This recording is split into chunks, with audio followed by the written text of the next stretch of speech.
So you ever feel like you know that you can just do better, but why is it such a struggle to just show up like you really want?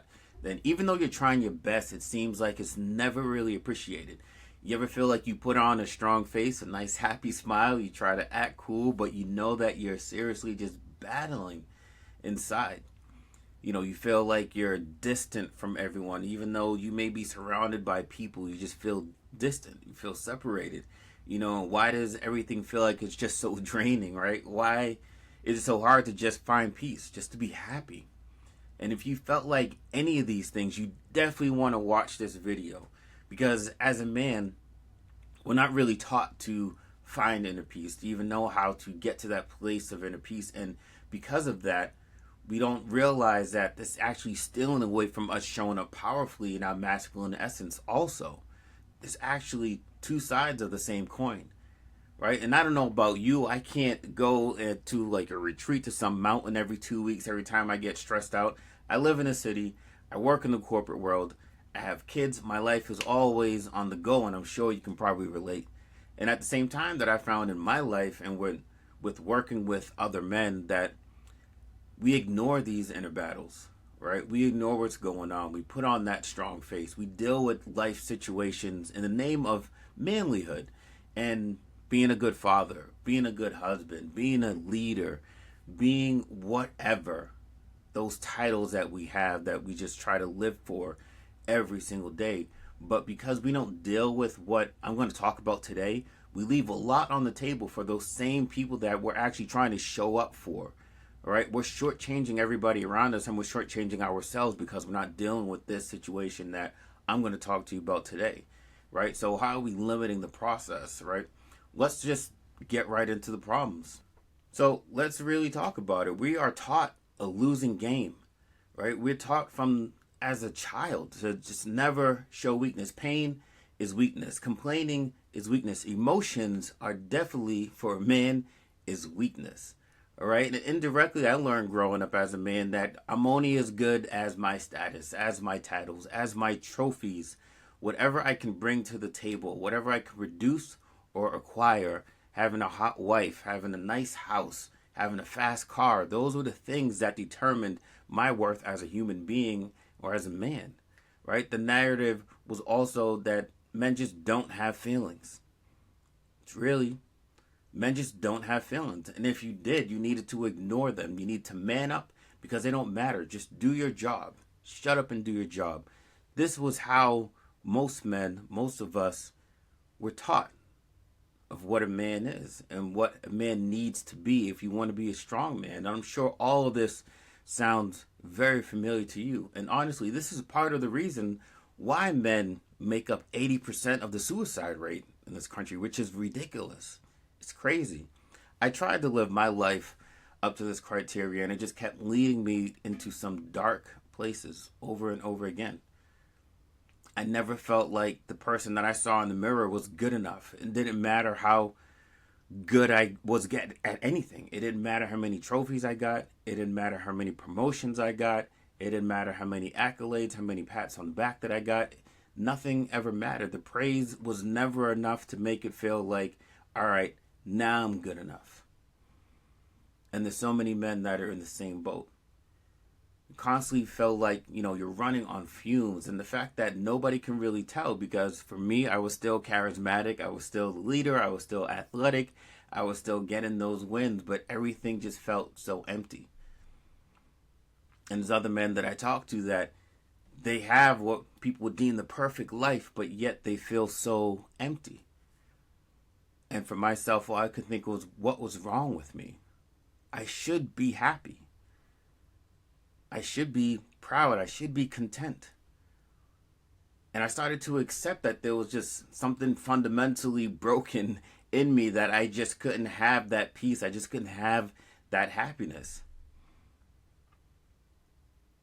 And I'll get deeper into my story, in another video. You can find some of it on some podcasts, which are on this YouTube channel right now, if you want to check some of that out. But working with other men, I realized that I wasn't the only person feeling this way.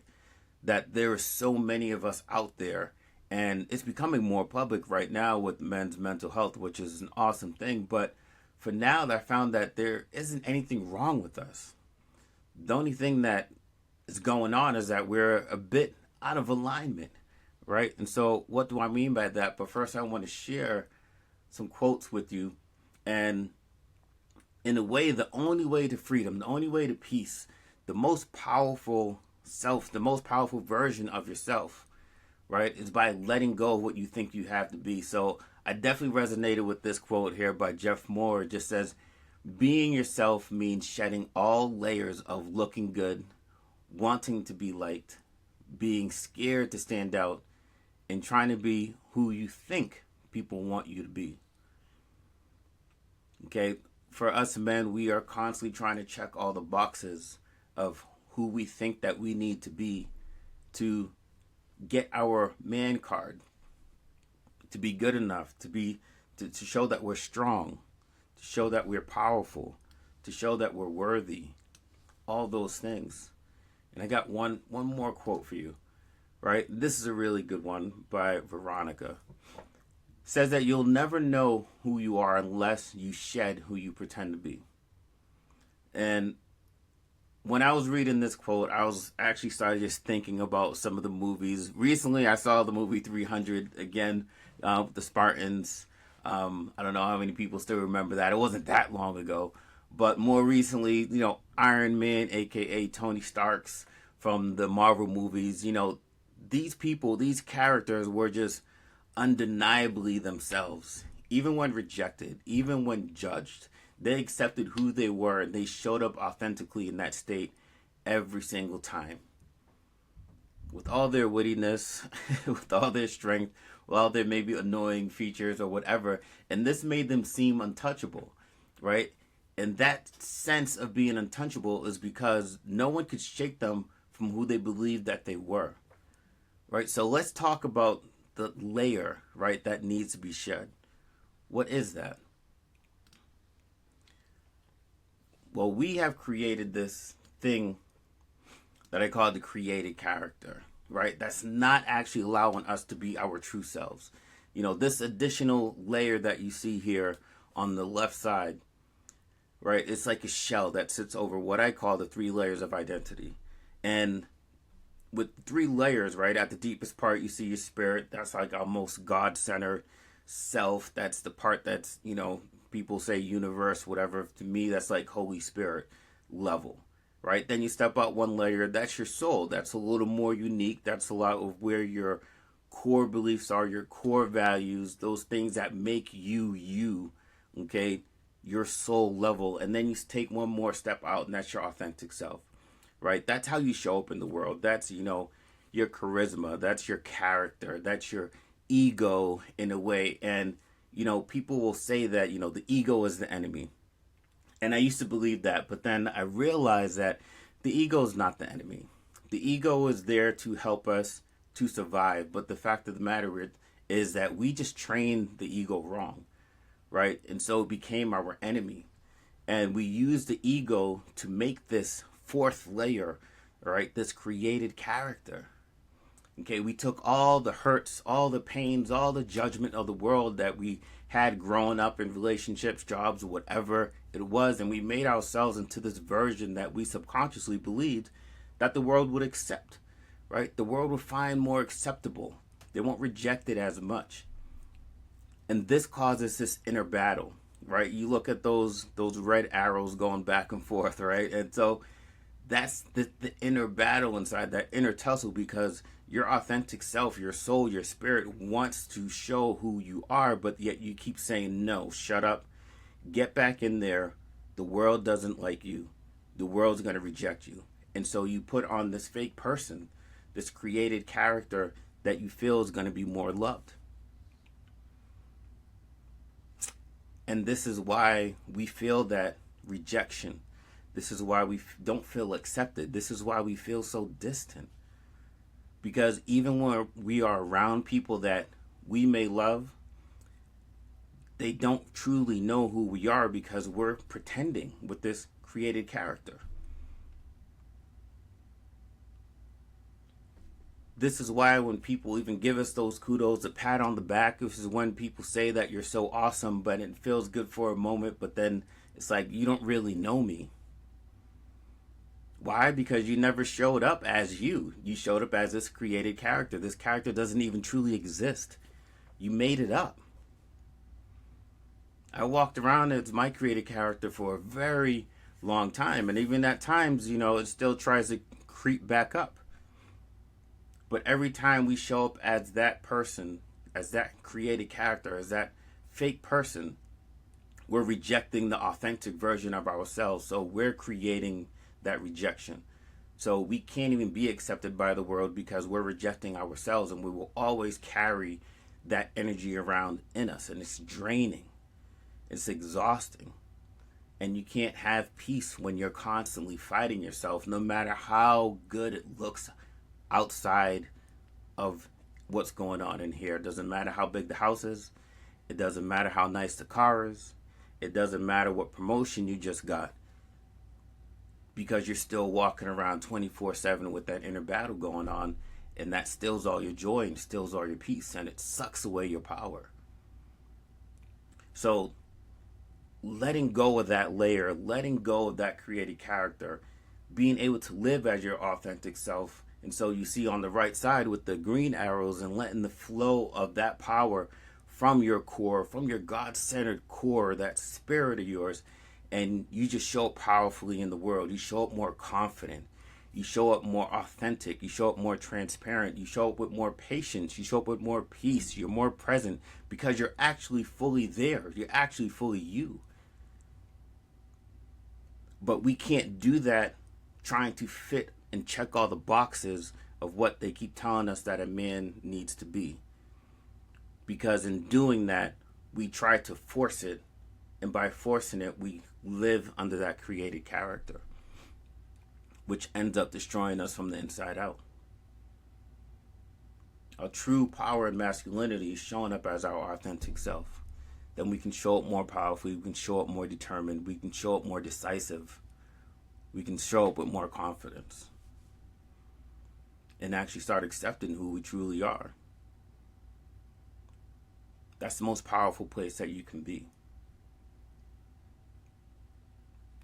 So, as we get into alignment, we actually start achieving things out of the expression of ourselves, because everything else that we try, everything else that we just try to force on top of ourselves ends up just being a band-aid, because we will always live out who we believe that we are. And if we stay true to this created character, right, we're always going to fade right back into that space. Doesn't matter if we try to change our habits. If we see ourselves as an unhealthy fat person, we will not stay in the gym because we're not being who we truly believe that we are. So we have to create all change on an identity level. So the fact of the matter is, right, now that we know this, now that we know that we need to let go of this created character, now that we know that this is actually causing us way more problems than we really need, even though you might be afraid that if you show up authentically, people will reject you, and they might. But even if they did, you rejecting yourself will always be more painful than others outside of you rejecting. You'll get over that. But even if you say that, well, if I let go of all this, maybe I won't have the same drive. Or maybe because you're being authentically yourself, you'll be less afraid to fail. You'll let go of a lot of fear, and you'll actually accomplish more things because it's just an expression of who you are. So really, where do we go from here? Where do we go from here? There's three steps that you can take coming from here. One is that you should pay attention to your self-talk for a day, okay, without judgment. listen to what you say, but you don't need to judge it as good or bad. You don't need to get mad at yourself for how you're talking to yourself. You don't need to do anything like that. Just look at it. Just pay attention to what it's actually saying. It's all just information, feedback, right? Does it sound like you actually respect yourself? You don't feel like you're respected by other people? Do you actually sound like you respect yourself when you talk to yourself? It's a really good question. Right? If you think you have to talk to yourself like an asshole to stay motivated, then you're believing in a lie. You can't be your ally and an enemy at the same time. You have to pick a route. And hopefully you pick the route of the ally, okay, to empower yourself. Right? And my clients, we usually spend a few days on this because we dig deep into what's actually being said and unlock the stories that are attached to it so we can completely remove them. Right? But moving on to step 2, you want to lay out your core values. What do you stand for? What do you represent? Right? If you think about the person that you want to show up as, what kind of values does that person have? Right? You're living some of these values already, and those values that you're living already, okay, are part of your core values, are part of your authentic self. Okay? If you're just a loyal person in general, right, you're already expressing that value. Okay, if you are just kind, if you're giving, all those things, acknowledge those values within yourself. Right? This is something that, again, my clients, we go pretty deep in because it's crucial to actually understanding yourself and getting into alignment and using those values to start making decisions in your life, using those values to actually direct how you deal with situations. And so that you're always in alignment no matter where you are, what you're doing in life, whether it be family, whether it be work, whether it be just with friends or whatever it may be. And so step 3, right, you want to figure out what recharges you and start blocking out time for it. And so I want you to actually pay attention when I say recharges you, not just an escape. Going out with your boys for drinks may be fun, but does that actually recharge you to the fact that you can come back home and you feel like you're more energized? Do you feel like you're more grateful about your life? Do you appreciate things more? Do you feel like you have more energy to deal with the things around you? If the answer is no, then that's not something that's recharging you. You need to find something that actually recharges you, okay? And start making time for that. Because if you're going to now decide that you are somebody important in your life, then you have to actually treat yourself like you're important in your life and make time for yourself just like you make time for everybody else in your life. All right? And so if you need any help with any of this, if you want to dig into this, if you want to go a bit deeper, then just click on the link below and we can book a 15-minute power call and we can talk about your particular situation. But until next time, this is Naftali reminding you to be the revolution that you need for your life today, and I'll see you next time.